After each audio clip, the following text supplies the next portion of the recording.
Di puncak Empire State Building, Dewa Zeus mengajak Dewa Poseidon untuk bertemu. Zeus. Di sana Zeus mengatakan kalau petirnya telah hilang dan dirinya yakin kalau ada yang sudah mencurinya. Karena tidak mau dituduh, Poseidon pun berkata kalau dirinya dan dewa yang lain tidak mungkin melakukan hal tersebut karena dewa dilarang untuk saling mencuri kekuatan. Zeus paham akan hal itu, makanya dia menuduh anak Poseidon lah yang sudah melakukannya. Karena anak keturunan manusia dan dewa tidak memiliki aturan tersebut. Walaupun tidak memiliki bukti, tapi Zeus menuntut anak Poseidon untuk mengembalikan petir itu dalam waktu 14 hari atau perang besar akan terjadi. Scene kemudian berpindah ke tempat lain di mana ada Percy, pria berusia 16 tahun, penderita disleksia dan ADHD tapi punya kelebihan bertahan di dalam air dalam waktu yang cukup lama. Ternyata hanya kegiatan itulah yang disukai oleh Percy. Menurutnya lebih baik berdiam diri di dalam air ketimbang berkumpul dengan teman-teman yang lain. Dan untunglah Percy punya satu sahabat setia bernama Groover, yang meskipun dirinya punya cacat fisik, tapi Groover tidak pernah lelah menemani Percy. Penyakitnya ini seringkali membuat Percy kesusahan untuk membaca, soalnya setiap kali dia membaca tulisan itu akan bergerak-gerak dan sangat sulit untuk dipahami.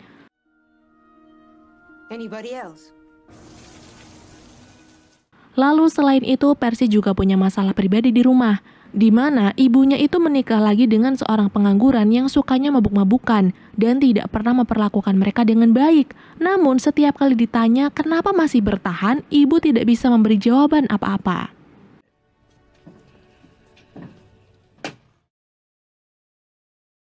Keesokan harinya, Percy dan teman-teman sekolah melakukan study tour ke sebuah museum. Di bawah bimbingan Mr. Brunner, anak-anak dijelaskan mengenai 3 dewa terbesar yaitu Zeus, Poseidon, dan Hades.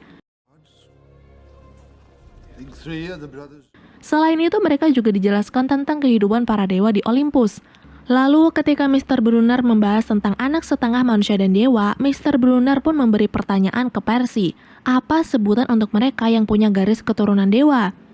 Dengan yakinnya Percy menjawab kalau mereka disebut dengan demigod.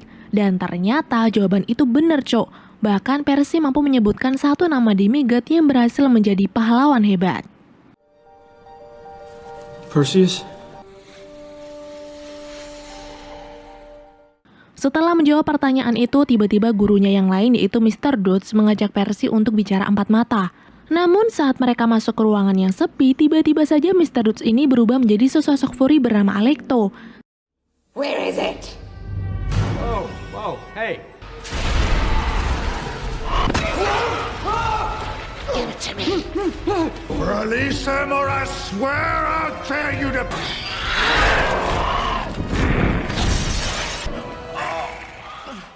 Karena ini pertama kalinya Percy melihat sesosok Fury, Percy pun mengira dirinya telah gila. Apalagi ketika Mr. Brunner berkata kalau dirinya harus bersembunyi di perkemahan demi melindungi diri dari sosok jahat yang lain. Sebelum berangkat, Mr. Brunner memberikan pena untuk Percy dan dia berkata gunakan pena itu dalam keadaan terdesak saja. Sementara Groover akan mengantar Percy ke perkemahan itu, tapi mereka harus bertemu dengan ibu Percy terlebih dahulu. Dalam perjalanan, Percy yang masih kebingungan langsung bertanya kepada Groover, sebenarnya bahaya apa yang sedang mengancamnya dan kenapa Groover begitu khawatir kepadanya. Groover menjawab kalau dirinya adalah seorang pelindung yang ditugaskan untuk menjaga Percy, tapi karena waktunya sangat mendesak, Groover tidak menjelaskan yang lain dan mereka harus bertemu ibu Percy sebelum semuanya terlambat. Sesampainya di rumah, ayah tiri Percy lagi-lagi membuat kekacauan ketika Percy mengajak ibunya untuk ngobrol. Untunglah Groover langsung bertindak. Like right now. Ketika mereka pergi menuju ke perkemahan, di perjalanan Percy berusaha meyakinkan sang ibu kalau dia tidak pernah mencuri apapun. Dan tentu saja sang ibu percaya, tapi ibu tidak langsung memberitahu keadaan yang sebenarnya seperti apa. Dia hanya bilang kalau semua ini ada hubungannya dengan ayah kandung Percy, yang sangat dibenci oleh Percy karena tega meninggalkan Percy waktu usianya masih 7 bulan. Padahal nyatanya ayah Percy terpaksa pergi karena tidak mau melanggar peraturan. Namun belum selesai ibu bercerita, tiba-tiba seekor sapi menimpa mobil dan membuat mereka mengalami kecelakaan. But he had to leave. Daddy, watch out!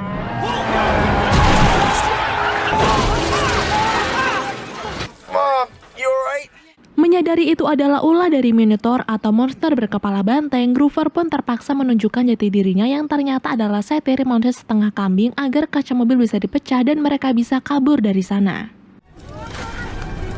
Guys, watch out this glass! Oh, you're half donkey? Ketiganya kemudian berusaha kabur menuju ke perkemahan, tapi karena perkemahan itu hanya bisa dimasuki oleh dewa dan keturunannya, ibu yang hanya manusia biasa pun hanya bisa pasrah karena tidak bisa masuk ke sana. I can't go through! Melihat Minotaur menangkap ibu lalu menghancurkannya, Percy panik dan merasa tidak terima, hingga tiba-tiba Groover menyuruhnya untuk mengeluarkan pena pemberian Mr. Brunner yang ketika dikeluarkan ternyata pena tersebut adalah sebuah pedang. Dalam pertarungannya melawan Minotaur, Percy hampir saja kalah karena pedangnya terlempar jauh. Tapi saat melihat tanduk Minotaur tertancap ke pohon ketika akan menyerangnya, Percy pun langsung mengambil tanduk tersebut dan menggunakannya untuk menyerang Minotaur sampai tewas.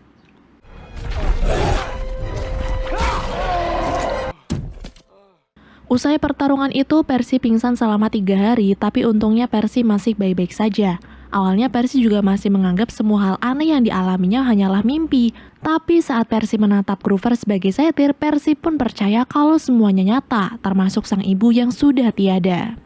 Nah, karena keadaan Percy sudah membaik nih, Groover kemudian langsung menjelaskan kalau tempat ini adalah perkemahan Half-Blood, perkemahan khusus manusia setengah dewa termasuk Percy yang tak lain adalah anak dari Poseidon, dewa penguasa lautan. Melihat Percy masih kebingungan, Groover langsung berkata kalau kisah mengenai dewa-dewa yang turun ke bumi untuk jatuh cinta dengan manusia itu bukanlah mitos, tapi fakta. Namun karena aturan dari Zeus, para dewa tidak diperbolehkan bertemu dengan anak manusia mereka.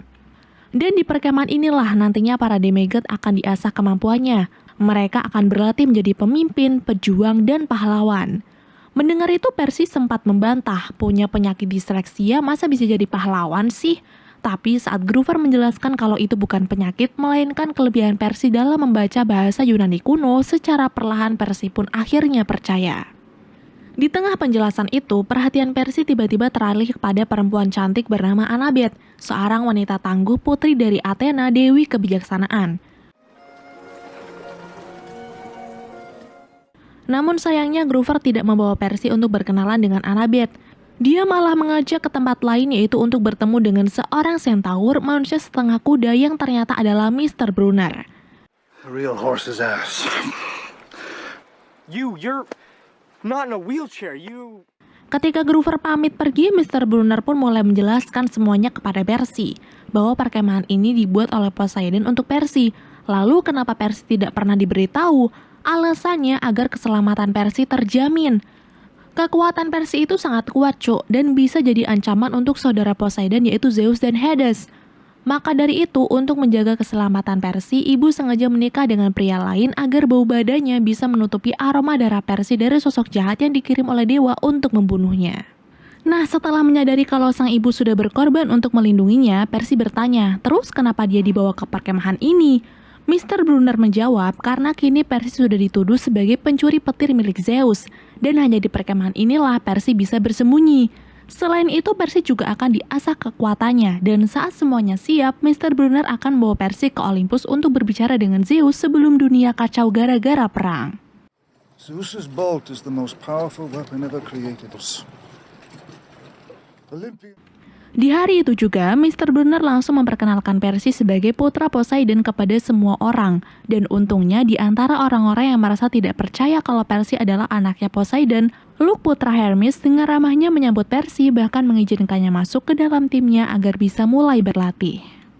Dalam latihan kali ini, masing-masing tim harus berperang untuk memperebutkan bendera kemenangan. Karena ini adalah perang pertamanya, tentu saja Percy sangat kewalahan. Tapi berkat bantuan dari Luke, Percy bisa kabur dari mereka dan segera mencari bendera kemenangannya. Sons of berries! Watch out! Whoa! Percy! Get out of here! Go look for the flag! Ternyata tidak perlu waktu lama untuk menemukan bendera tersebut. Cuman baru saja Percy menemukannya, tiba-tiba Annabeth datang dan berusaha menyerang untuk merebut bendera kemenangan itu. Did you really think it would be that easy? Okay, Kyra, should we get in there and stop him? She's killing him, man. You gotta be kidding.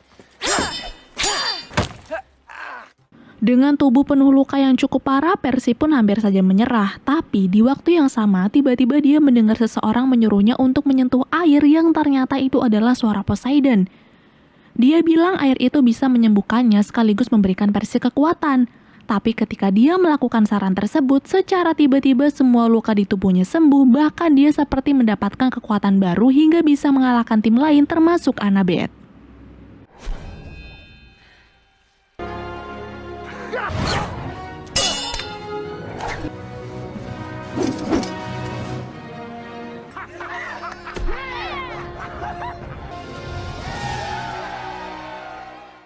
Setelah kemenangan pertamanya, orang-orang pun langsung menyukai Percy tapi tidak dengan Annabeth.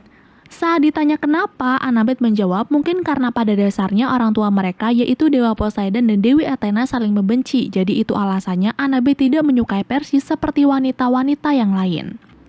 Perayaan malam itu awalnya berjalan baik-baik saja, Cok. Tapi tidak lama kemudian tiba-tiba Dewa Hades datang untuk menemui Percy. Ternyata selama ini ibu Percy belum meninggal. Venator yang diutus oleh Hades sengaja membawa ibunya ke neraka untuk dijadikan tawanan. Dan jika Percy masih ingin melihat ibunya selamat, maka peti itu harus diserahkan kepada Hades. My mother's gone! Mom? Tidak ingin ibunya kenapa-napa, Percy berniat pergi ke dunia bawah untuk bernegosiasi dengan Hades kalau bukan dia pencurinya. Tapi karena Mr. Brunner tahu Hades tidak suka bernegosiasi, apalagi kalau dia tahu Percy datang tidak membawa petirnya, Hades bisa saja membunuh Percy dan sang ibu. Maka dari itu, Mr. Brunner tetap menyuruh Percy pada rencana awal sambil meyakinkan kalau semuanya pasti akan baik-baik saja. Namun karena rasa khawatirnya kepada sang ibu sangat besar, di malam harinya Percy pun diam-diam menyelinap keluar untuk pergi menyelamatkan sang ibu. Yeah, I'm going for a walk. Beberapa saat kemudian Annabeth juga datang dan punya tujuan yang sama. Walaupun sempat ditolak karena Percy tidak mempercayai Annabeth, Annabeth dengan mudah meyakinkannya kembali dan mengajak mereka bertemu dengan Luke, orang yang tahu bagaimana caranya masuk ke dunia bawah menemui Dewa Hades. Ayah Luke alias Dewa Hermes adalah pembawa pesan para dewa, jadi sudah pasti dia pernah masuk ke dunia bawah dan tahu pula bagaimana caranya keluar. Maka dari itu Annabeth bertanya kepada Luke, sebagai anaknya pasti Luke tahu dong gimana caranya. Dengan senang hati, Luke pun menjawab bahwa untuk masuk ke dunia bawah itu adalah urusan gampang, tapi yang sulit itu caranya keluar. Maka dari itu Luke memberi mereka peta mutiara Persephone, di mana mutiara itu adalah kunci agar mereka yang telah masuk ke dunia bawah bisa keluar lagi. Selain itu, Luke juga memberikan bekal untuk Percy, yaitu sebuah sepatu terbang yang ia curi dari sang ayah dan juga perisai kesayangannya. Why is she...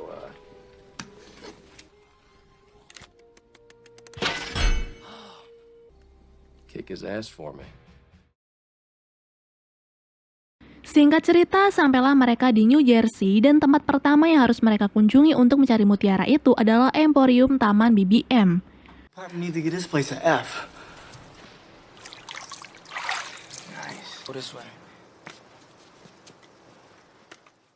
Namun ketika Groover mulai mencari dan bukannya mutiara yang ditemukan melainkan sang paman yang berubah menjadi patung, Groover langsung sadar kalau mereka sedang berada di sarang Medusa, di mana ketika mereka melihat matanya secara langsung, mereka akan berubah menjadi patung.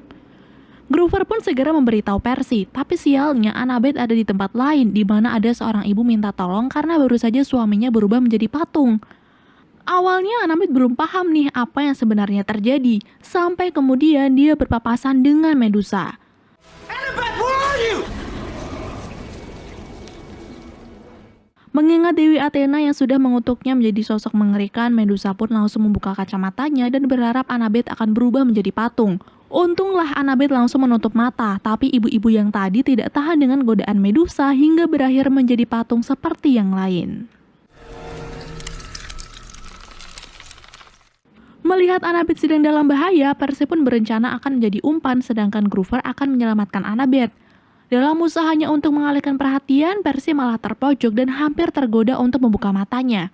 Untunglah Annabeth dan Groover datang di waktu yang tepat. Mereka menabrakkan mobil ke arah Medusa, membuat wanita itu terkecoh dengan HP milik Percy hingga berakhir terpenggal dari belakang. Need a hand?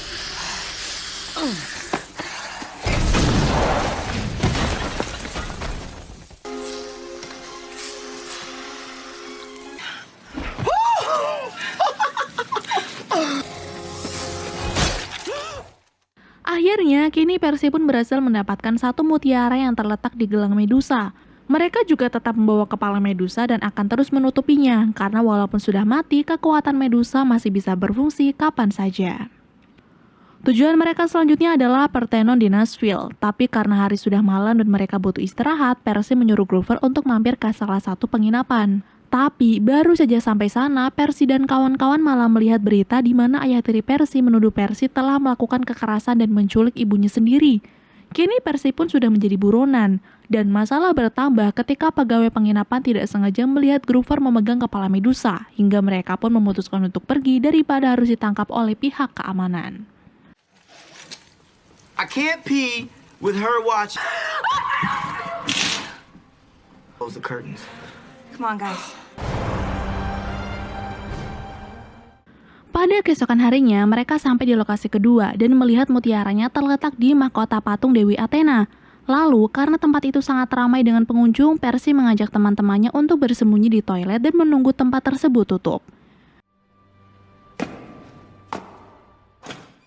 Tapi singkatnya, ketika hari sudah malam dan tempat itu sudah tutup, ternyata masih ada beberapa orang yang antara lain adalah petugas kebersihan. Maka dari itu, Annabeth langsung mengambil senjatanya dan akan berusaha membuat mereka pingsan agar rencana bisa segera dilakukan.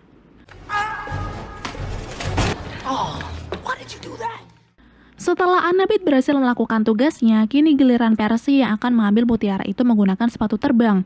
Awalnya sih memang susah, tapi untungnya Percy mampu menyeimbangkan tubuhnya lagi sampai mutiara itu berhasil diambilnya. It's gonna take.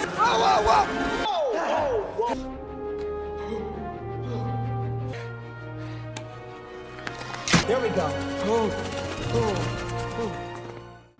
Namun saat mereka akan pergi, tiba-tiba para petugas kebersihan itu datang lagi lalu berubah menjadi monster Hydra.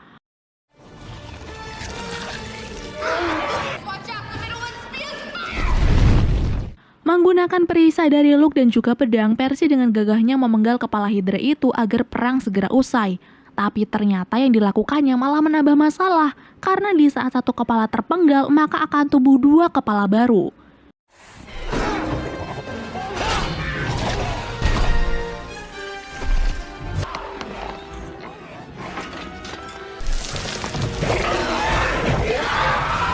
Distract that thing, I'll get the pearl.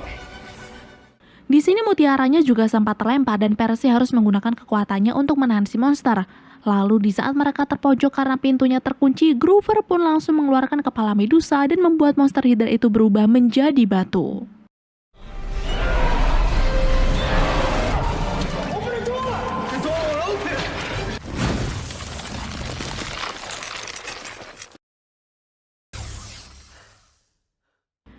Sebelum lanjut, mereka sempat makan di sebuah kedai, tapi melihat berita kalau akan terjadi bencana besar alias perang antar para dewa akan terjadi, Percy dan kawan-kawan langsung tancap gas lagi menuju lokasi mutiara terakhir, yaitu di sebuah kasino Las Vegas.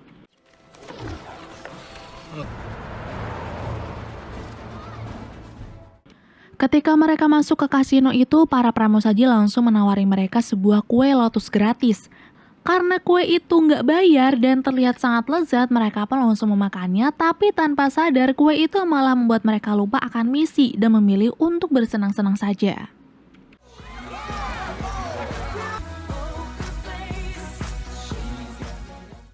Untungnya di tengah-tengah ketidaksadaran mereka, suara Poseidon berhasil menyadarkan Percy. Dia bilang bunga itu bisa menumpulkan pikiran dan untuk menghentikannya, Percy jangan memakan kue itu lagi dan fokus mencari mutiaranya. Setelah berusaha menolak tawaran pramusaji dan mencari kesana kemari, akhirnya Percy pun berhasil menemukan mutiara itu. Hey, which one of y'all proposed to? No, we're not having fun. Grover, wait. Oh, no. Hey, we're gonna be stuck here forever.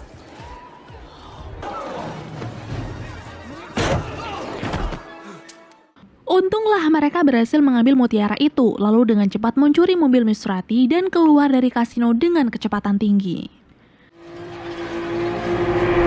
How you get out of a casino? That's how you drive.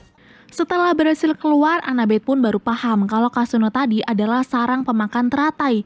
Siapa saja yang telah memakan kue itu tidak akan sadar, termasuk ketiganya yang tidak sadar telah terjebak di dalam sana selama 5 hari, padahal kalau dirasa-rasa baru 1 jam mereka bersenang-senang.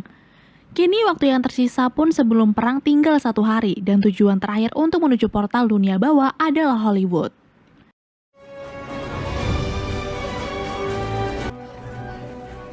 Don't slip, watch your step.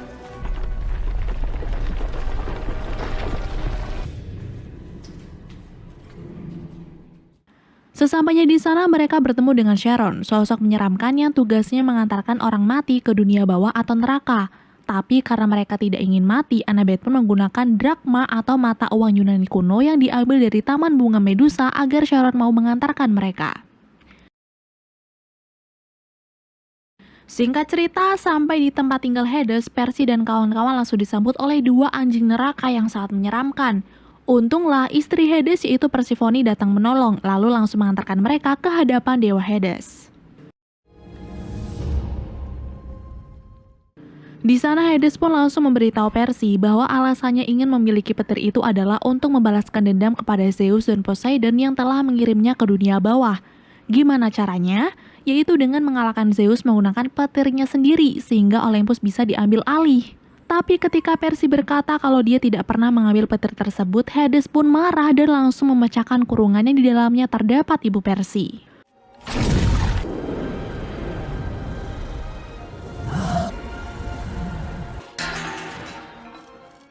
Tapi tanpa dia sadari bahwa di dalam perisai itulah petir Zeus disembunyikan, membuat Hades marah karena berpikir Percy sudah berbohong kepadanya hingga berniat menjadikan mereka santapan para penghuni dunia bawah.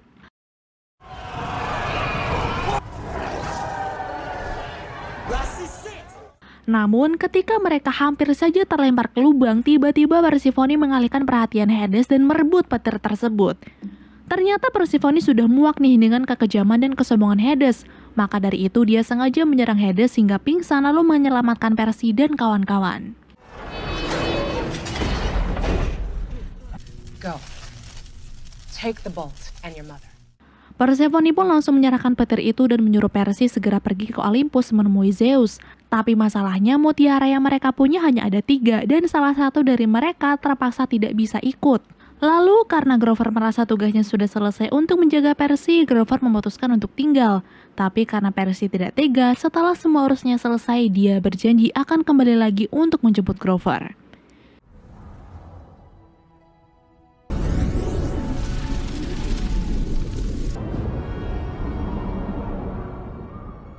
Tapi bukannya tiba di tempat tinggal para dewa itu, mereka malah tiba di Empire State Building yang ternyata tempat itulah pintu masuk menuju Gunung Olympus. Namun belum sempat mereka masuk ke pintu itu, tiba-tiba Luke si pencuri aslinya pun datang untuk merebut petir itu kembali.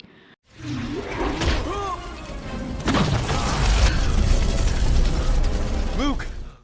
Tidak bisa membiarkan Luke mengacaukan dunia ini, Percy pun langsung memakai sepatu terbangnya lagi untuk mengajak Luke bertarung sekaligus merebut petir itu kembali. Tapi karena Luke terus menggunakan petir itu untuk menyerangnya, Percy pun merasa sangat kewalahan.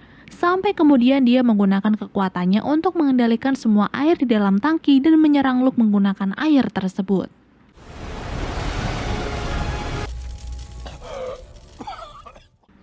Kini petir itu pun bisa direbut kembali, jadi Percy, Annabeth, dan ibu bisa segera menuju ke Olympus untuk menyerahkan petirnya kepada Zeus.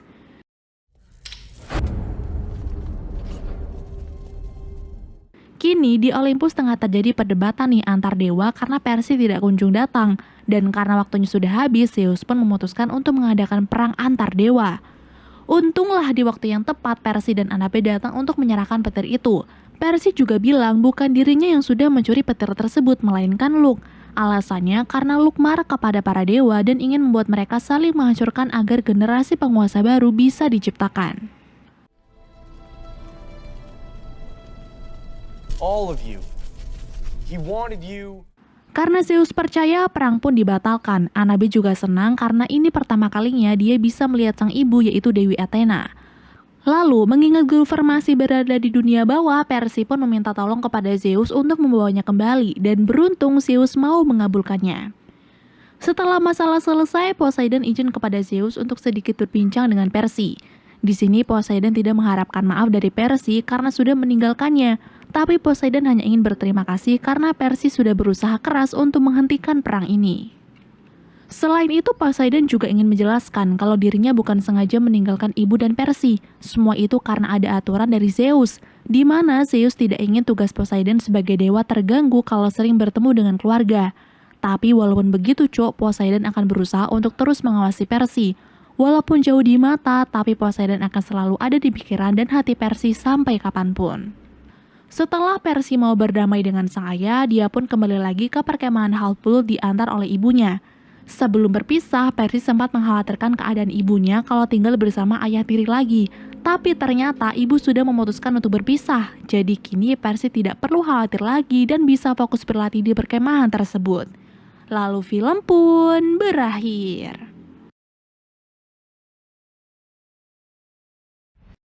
7 tahun yang lalu, 4 orang anak keturunan dewa-dewa Yunani atau yang biasa disebut demigod terlihat ketakutan karena dikejar oleh monster selama perjalanan menuju ke camp. Mereka ada Thalia, Annabeth, Luke, dan Grover.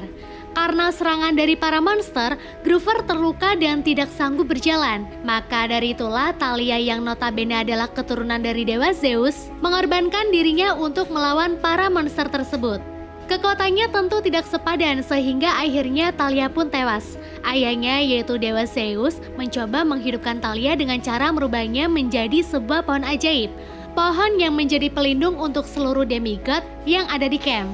Pohon itu memiliki perisai yang membuat monster atau manusia biasa tidak bisa masuk, sehingga tidak berakhir sama seperti Thalia. Dan cerita tentang keberanian Thalia akan terus menjadi inspirasi untuk Percy, putra keturunan Poseidon. Berlanjut pada kegiatan seperti biasanya di camp demigod, terlihat Percy berusaha mengalahkan Clarisse, putri dewa Ares, yang terkenal sombong dan berpikir dirinya lebih baik daripada Percy. Sebenarnya di sini Percy hampir menjadi pemenang, tapi dia lebih mementingkan temannya yang terluka sehingga Clarisse pun memiliki kesempatan untuk menjadi pemenangnya. Clarisse yang sombong lalu menghampiri Percy untuk mengolok-olok dengan mengatakan jika Percy hanya mengandalkan keberuntungan di setiap perlombaan yang dia menangkan. Padahal kan yang menang karena dapat keberuntungan si Clarisse sendiri.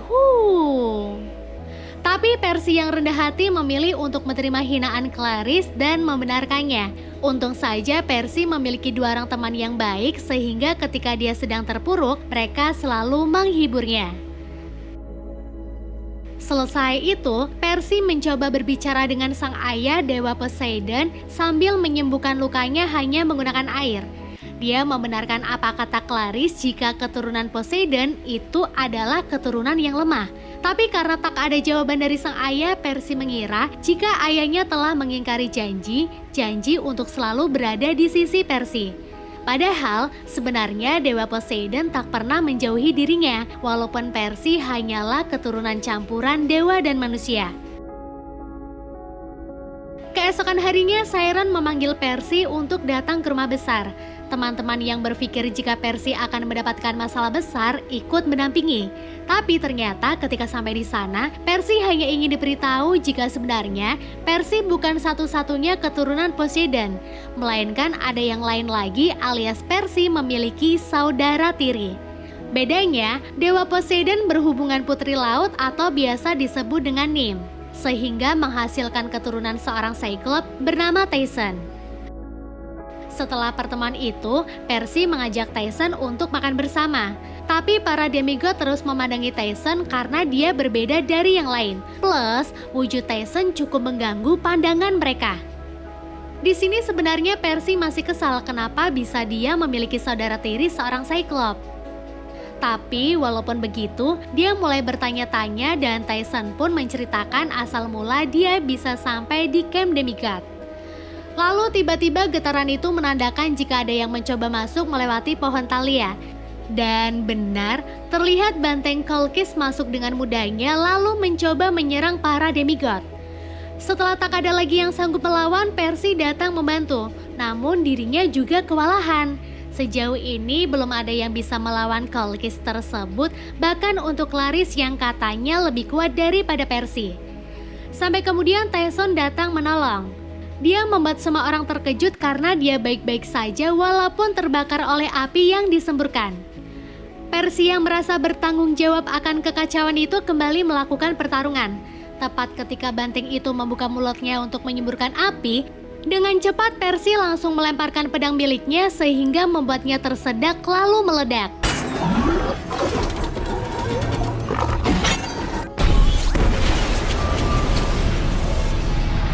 Sesaat setelahnya datang seorang keturunan Dewa Hermes yang tak lain adalah Luke yang masih hidup.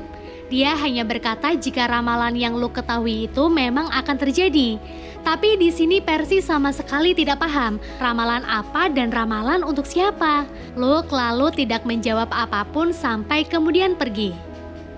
Dan sekarang Percy sadar jika yang telah membuat kekacauan itu adalah Luke.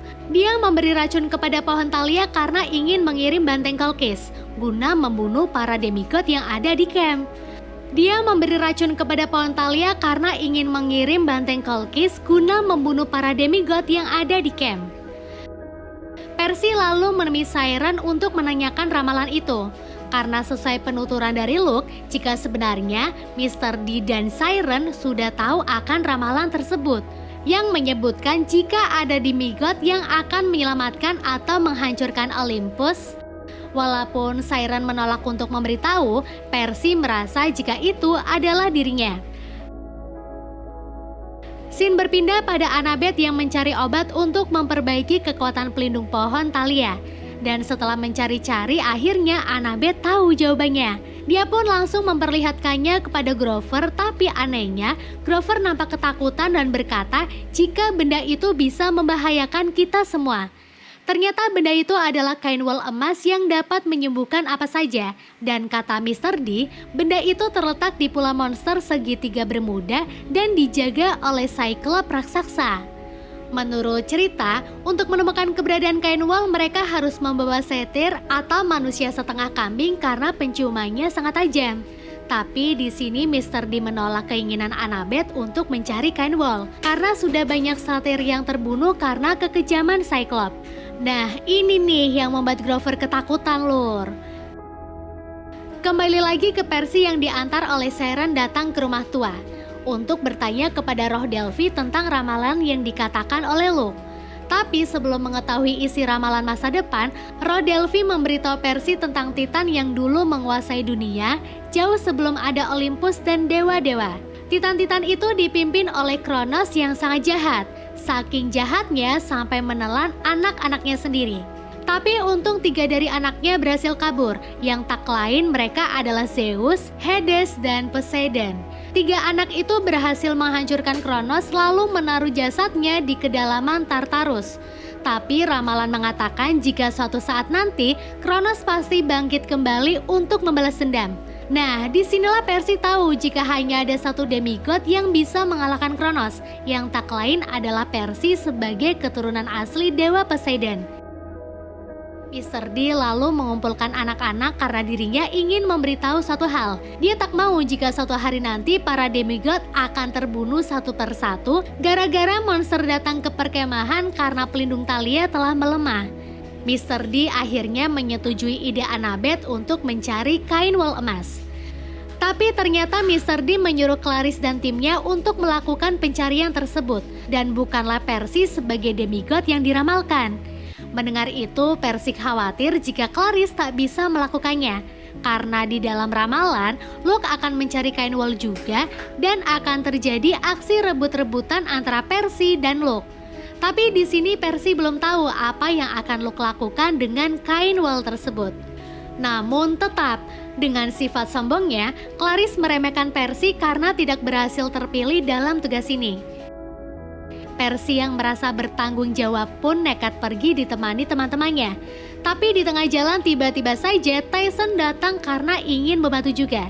Karena kain itu dijaga oleh Polyphemus si Cyclops raksasa, Tyson berniat untuk memintanya secara baik-baik, mumpung wujud mereka sama yaitu Cyclops dan Cyclops. Walaupun Percy sudah mengizinkan Tyson untuk ikut, ternyata Annabeth nampak tidak senang.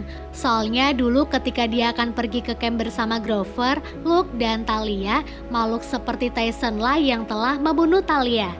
Tapi karena tak punya pilihan lain, akhirnya Annabeth memberikan sebuah ramuan yang bisa merubah wajah Tyson menjadi normal seperti pada umumnya. Mungkin biar lebih enak kali ya liatnya. Karena masalah mereka di sini adalah harus menempuh jarak yang sangat jauh, Annabeth memanggil taksi online yang terkutuk. Walaupun bentuknya sangat buruk, tapi hanya kendaraan itulah yang paling tercepat. Perjalanan pun dimulai. Setelah melewati perjalanan yang sangat gila, mereka terpaksa turun di Washington karena kurangnya dana untuk membayar. Ketika melanjutkan perjalanan sambil mencari kendaraan menuju Florida, Tyson mengungkapkan jika dia sangat senang ketika tahu jika dirinya memiliki saudara tiri. Namun sayang, sepertinya Percy tak merasakan hal yang sama. Terus tiba-tiba saja Grover diculik oleh gerombolan pria yang ternyata juga demigod. Salah satu dari mereka adalah Chris. Kalian ingat gak waktu ada bantengnya masuk ke camp?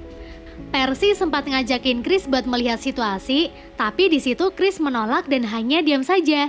Ternyata Lur, dia ada di pihak Luke dan mendapatkan tugas untuk menculik Grover agar Percy tersesat. Duh, ada-ada aja nih, yang tahu arah jalan ke Pulau Monster kan si Grover. Saat Percy dan Tyson sedang bingung-bingungnya karena tak tahu harus kemana lagi, Annabeth mengajak mereka untuk bertemu seseorang yang bisa membantu. Yang tak lain adalah Dewa Hermes, ayah dari Luke, yang bersembunyi di sebuah tempat pengiriman barang. Hermes yang sudah tahu jika anaknya itu sangat pembangkang dan suka menimbulkan masalah, maka dari itulah dia pun memberitahu keberadaan Luke yang sedang menuju Pulau Monster menggunakan kapal pesiar. Hermes juga kemudian memberikan sebuah benda yang mungkin berguna untuk Percy. Tiba di pelabuhan dan melihat kapal milik Luke sudah berlayar jauh, Tyson memiliki ide untuk pergi ke sana, yaitu dengan meminta bantuan sang ayah Dewa Poseidon. Percy yang melihat hal itu nampak ragu jika ayahnya akan membantu. Tapi kemudian dia dibuat tercengang karena tak lama datang Hippocampus yang dikirim Poseidon untuk membantu mereka. Dan tidak perlu waktu lama mereka pun berhasil mencapai kapal milik Luke. Tapi ketika Percy dan teman-teman sedang mencari keberadaan Grover, mereka terpojok oleh beberapa demigod dan makhluk mitologi Manticores. Karena sudah tertangkap, mereka lalu bertemu dengan Luke yang ternyata sudah mengirim Grover lebih dulu ke Pulau Monster bersama dengan demigod pengikutnya. Di tempat itu juga Percy akhirnya tahu alasan Luke ingin mengambil kain wol emas. Jadi, dia ini ingin membangkitkan ayah para dewa yaitu Kronos yang petinya sudah dia ambil dari Tartarus. Tujuan dia membangkitkan Kronos karena ingin membalaskan dendam kepada para dewa yang kejamnya hanya membuat anak, tapi kadang tidak peduli kepada anaknya sendiri. Percy lalu mencoba untuk menyadarkan Luke dengan menyampaikan pesan dari Hermes yang meminta maaf karena tidak pernah peduli dengan Luke. Tapi Luke tidak peduli dan malah semakin murka dengan mengurung Percy dan kawan-kawan di penjara kapal. Teringat dengan benda pemberian dari Dewa Hermes, Percy berniat untuk mengambilnya. Tapi karena benda itu ada di tas dan tasnya sekarang tergantung di tempat lain, Percy sekuat tenaga membuka gelombang laut agar tas itu terjatuh. Dan akhirnya dia pun berhasil kabur. Tapi sial, di luar Chris mempergoki mereka dan berusaha untuk menangkap Percy dan kawan-kawan kembali. Untungnya Percy masih bisa melawan mereka dan membiarkan Annabeth dan Tyson untuk kabur duluan. Dia lalu menunjukkan kekuatan putra Dewa Laut kepada Luke dan para demigod lain dengan menampar mereka menggunakan gelombang air laut. Ketika Percy akan kabur, Luke berusaha untuk mengajak Percy bergabung dengannya karena dia tahu Percy memiliki hubungan yang tidak harmonis dengan sang ayah. Tapi demi kedamaian Olympus, Percy menolak lalu menghempas Luke. Perjalanan pun kembali dilanjutkan dan sekarang mereka tiba di area Pulau Monster. Tidak lama juga datang hiu yang mengelilingi kapal mereka. Tapi beberapa saat kemudian Percy sadar jika itu bukanlah hiu melainkan gigi dari monster bernama Charybdis. Percy berusaha keras keluar karena sekarang mereka berada di bibir mulut si monster. Tapi karena tidak punya kekuatan untuk kabur, mereka pun akhirnya tertelan. Di dalam sana ternyata Percy tidak sendirian.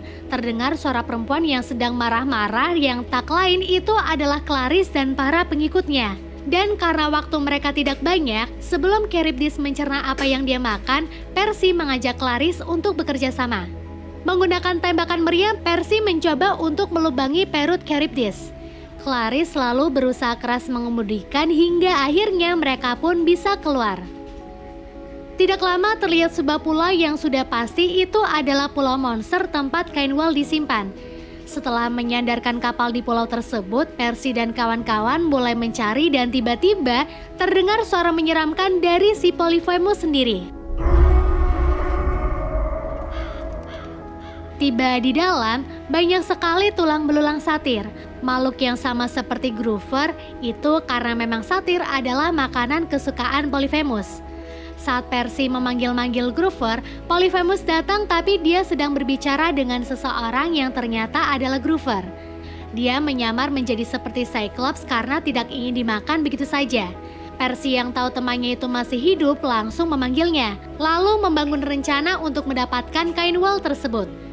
Singkatnya rencana pun dilakukan, tapi gara-gara Polyphemus dapat mencium aroma demigod, keberadaan Percy dan kawan-kawan pun ketahuan. Saat itu datanglah Tyson. Dia meminta dengan baik-baik Kainwell itu, tapi karena dianggap sebagai pengkhianat bangsa Cyclops, Tyson menyuruh Percy dan kawan-kawan untuk segera merebut paksa Kainwell tersebut. Karena teman-temannya sedang dalam bahaya, Groover nekat membuka penyamarannya agar perhatiannya teralihkan. Aksi kejar-kejaran pun terjadi, tapi walaupun begitu mereka berhasil kabur dan mengurung Polyphemus di dalam sana. Ternyata rintangan tidak berhenti di situ saja. Luke dan para pengikutnya sampai dan menyuruh Percy untuk menyerahkan Kainwell emas tersebut. Tapi karena Percy enggan memberikannya, Luke langsung menggunakan cara kasar dengan cara menembak. Melihat itu, Tyson dengan cepat langsung menghalang menggunakan tubuhnya. Dan seketika itu juga, Tyson pun tewas. Percy nampak menyesal dengan tewasnya Tyson karena dia belum sempat menjadi saudara yang baik. Begitu juga dengan Annabeth yang merasa bersalah karena mengira jika Tyson adalah Cyclops yang kejam. Padahal dia adalah Cyclops yang baik, mau mengantar sampai ke Pulau Monster hingga berkorban untuk Percy.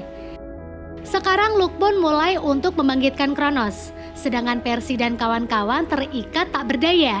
Tapi Annabeth mencoba menguatkan Percy dengan kata lain menyuruh Percy untuk melakukan sesuatu dan jangan sampai menyia-nyiakan pengorbanan Tyson dan teman-teman yang sudah menemaninya selama ini. Percy lalu berusaha melepaskan diri menggunakan pedang, tapi saat itu Luke sudah mulai membangkitkan Kronos. Pertarungan antar keturunan dewa pun terjadi, termasuk Luke dan Percy yang berlangsung sangat sengit. Percy sempat terpojok oleh Luke dan hampir terbunuh, namun tiba-tiba Tyson datang menghentikan Luke lalu melemparnya jauh. Melihat Tyson ada di hadapannya, Percy sempat bingung. Kalian ingat gak lur waktu di danau Percy mengobati lukanya hanya dengan menyentuh air? Iya, keturunan Poseidon mampu menyembuhkan luka hanya dengan menyentuh air. Dan ketika Tyson terjatuh waktu itu, dia terlempar ke air laut sehingga sekarang dirinya bisa kembali lagi. Percy tanpa basa-basi langsung memeluk Tyson. Dia lega karena saudaranya itu baik-baik saja. Tapi di sisi lain mereka terlambat karena Kronos telah kembali bangkit. Luke yang melihat hal itu merasa sangat senang. Tapi dirinya tidak tahu jika Kronos itu suka memakan anak bahkan keturunannya sendiri. Mamam. Ketika para demigod lari karena ketakutan, Groover tertangkap dan dimakan juga, membuat Percy semakin berusaha untuk menghancurkan Kronos menggunakan pedang yang ternyata itu adalah pedang milik ayahnya yang dulu pernah digunakan untuk menghancurkan Kronos. Saat Kronos tahu jika Percy adalah demigod yang diramalkan akan menghancurkannya lagi, dia berniat untuk meremukkannya menggunakan tangan. Tapi ternyata Percy mampu membebaskan diri dan dengan cepat memasukkan pedangnya di dada Kronos hingga membuat Titan itu hancur dan kembali ke tempatnya lagi.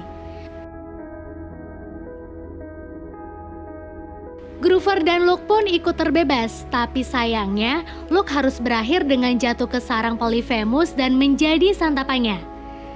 Bayani kira masalahnya berhenti di situ lur, tapi ternyata secara tiba-tiba Annabeth ditikam oleh Manticore hingga sekarat. Teman-teman lalu langsung bergerak untuk melawan Manticore dan memotong bagian vital yaitu tepat di sengatnya. Hingga makhluk mitologi itu hancur menjadi abu. Setelah itu Percy menggunakan Kainwell emas dan berharap Annabeth bisa sembuh. Awalnya tidak terjadi apa-apa sehingga Percy menganggap Annabeth sudah tewas. Sampai kemudian inilah yang terjadi. Kain wol itu bekerja sesuai dengan fungsinya dan Annabeth pun bisa berkumpul lagi dengan teman-temannya. Setelah perjuangan yang melelahkan itu, mereka kembali ke camp untuk menyembuhkan pohon Thalia. Dan benar, semua harapan mereka terjadi. Kini camp kembali aman karena pohon Thalia sudah sembuh. Beberapa hari setelahnya terlihat Percy sedang makan bersama dengan yang lain. Tapi tiba-tiba teman-teman memanggilnya untuk melihat apa yang sudah terjadi. Ternyata tepat di pohon Thalia terdapat seseorang yang ternyata itu adalah Thalianya sendiri. Mungkin dia kembali hidup gara-gara kain wol waktu itu kali ya. Berbeda dari yang lain karena tahu temannya masih hidup, Percy malah khawatir jika sebenarnya demigod yang diramalkan itu sebenarnya adalah Thalia dan bukan Percy. Dia juga semakin takut apakah Thalia akan menjadi pahlawan untuk para Olympus atau malah sebaliknya. Dan film pun berakhir.